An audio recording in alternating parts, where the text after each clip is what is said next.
It's been 16 years since Jake Sully betrayed his own kind for a pair of blue alien tits. He's a happy family man now with a bunch of children. Jake and his wife Narrator had 2 sons and a little daughter. They also got this human pet child called Spider who's like Tarzan but with dreads. Plus they've adopted this girl Kiri who was born from that science lady's avatar that died in the last movie. Nobody knows who is her father, but I'm willing to bet it's probably Norm. Who? The nerd who used to work with her all day. They might have had some sexy time in the forest with their avatars, for academic purposes. Yes, in the name of research. Anyway, peaceful life doesn't last long cause the evil colonizers return and casually burn the forest, which makes the whole first movie kinda pointless. Shit. A year later and Jake is leading a guerrilla war against humans. He's robbing trains, stealing guns and stuff. Meanwhile, people clone a team of dead soldiers in form of avatars, and the leader of the team is none other than Colonel Quaritch, the bad guy from the last movie who was killed by Jake's batshit crazy chick. Quaritch and his squad are tasked to hunt down Sully, so they go to the forest and stumble upon Jake's kids because Jake's younger son is a retard who doesn't know what to do when he sees enemy soldiers. Get the fuck out of here! Jake and his wife manage to save the children, but Colonel captures Spider, who actually turns out to be his long-lost son. Family reunion, yay! Now, because Jake has watched a lot of Fast and Furious movies, he decides to retire his position as a chief, abandon his people, and take care of the only thing that matters. Family. Of course, it's a pity that they had to leave that Spider kid behind, but I'm sure he'll be fine with his old man. Really? No. So Jake and his family escape the forest and ask for a political asylum from Ocean Clan. We see a bit of racial discrimination. These 2 ladies have a healthy disagreement.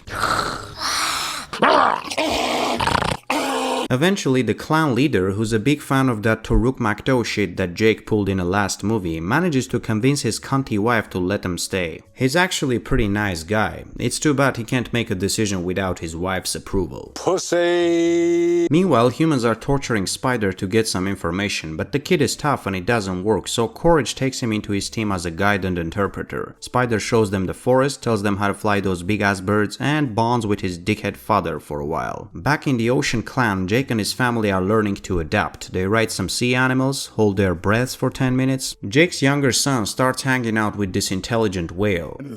I said intelligent whale. Yeah, that's better. Turns out that Ocean Clan has a special relationship with those whales. They call them tulkuns. Unfortunately, people hunt these poor bastards because their brain juice completely stops aging. Now I get that being immortal is cool and all, but why not clone the whales like you do with the Na'vi? Because we didn't think of it? You see, the Tulkun that Jake's kid is friends with is an outcast, cause he wasn't a pacifist pussy like the rest of them and decided to fight back humans, but unfortunately got a lot of Na'vi killed. Eventually, Quaritch finds out where Jake is, but he doesn't know which island specifically. He politely asks some locals, but they're like, I don't know. So Colonel decides to hunt some Tulkun and piss off the local tribes, hoping that sooner or later Jake will show up. They kill this pregnant whale that happens to be Chief's wife's spirit sister or some shit. Yeah, she was also a composer of songs, I guess. You serious? How the fuck a giant whale composes a song? You know what? Never mind. Obviously the locals are pissed. I mean, look at them.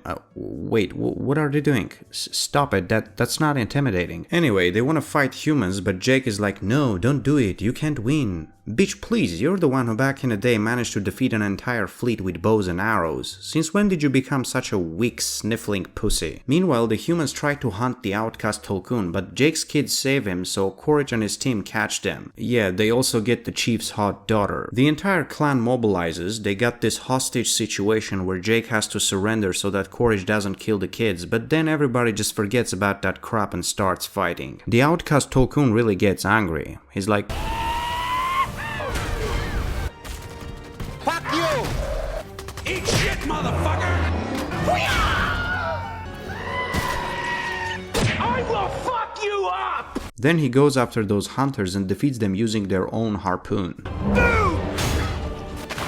Meanwhile, the big ship crashes, Jake's older son releases all the hostages, and immediately after that the girls get caught again. Oh, come on! The two brothers decide to go after Spider and they manage to get him, but in the end the old one gets shot. After killing some people, everybody from the Ocean clan just disappears. I don't know why, but they're gone, and the chief's daughter is still in danger, so what the fuck? I mean, maybe they're afraid of dark or something, cause it is getting dark, but the film doesn't clarify that. Now, Jake's older son dies, which is unfortunate cause he was a good kid. Almost makes me sad, but then Neytiri starts crying and ruins the moment. She used to do that in the first film too.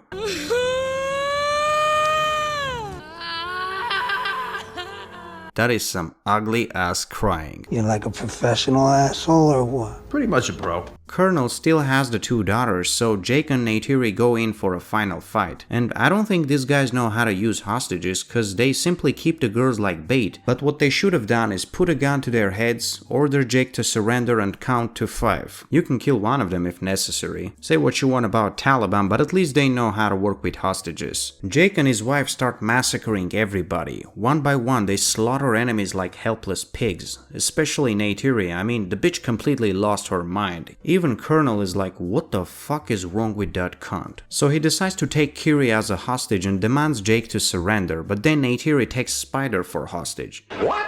Yeah, she's like, fuck this, I'm crazy, I'll kill anyone, plus I never liked him in the first place. And what a surprise, it actually works. Looks like Colonel has a soft spot for the kid after all. Wow. Neytiri leaves with children and Spider goes with them like nothing happened. Jake is about to leave too, but then Corge says, wanna fight? And Jake's like, okay. So they tussle a little bit, then they continue tussling underwater, and in the end Jake chokes Corge and leaves him for dead. Meanwhile, the ship sinks and it's surrounded with fire, so instead of getting out of there by swimming under the fire, Neytiri and the kids decide to go back on the ship, sink with it, almost drown, and only then get out of there by swimming under the fire. There goes another 20 minutes of my life. Fuck my life. Yeah, I should probably mention that while everyone was busy drowning, Spider got bored, so he decided to save his old man. I don't know, cause family and shit, I guess. But don't worry, he abandons his ass afterwards. Then everybody gets together, they hug. In the end, Jake realizes that he can't protect his family by running, so he decides to get back to his people in forest and fight against humans for real. Really? No, he actually becomes a member of Ocean Clan and stays there, cause fuck the forest, I mean, that place sucks, Ocean's definitely better.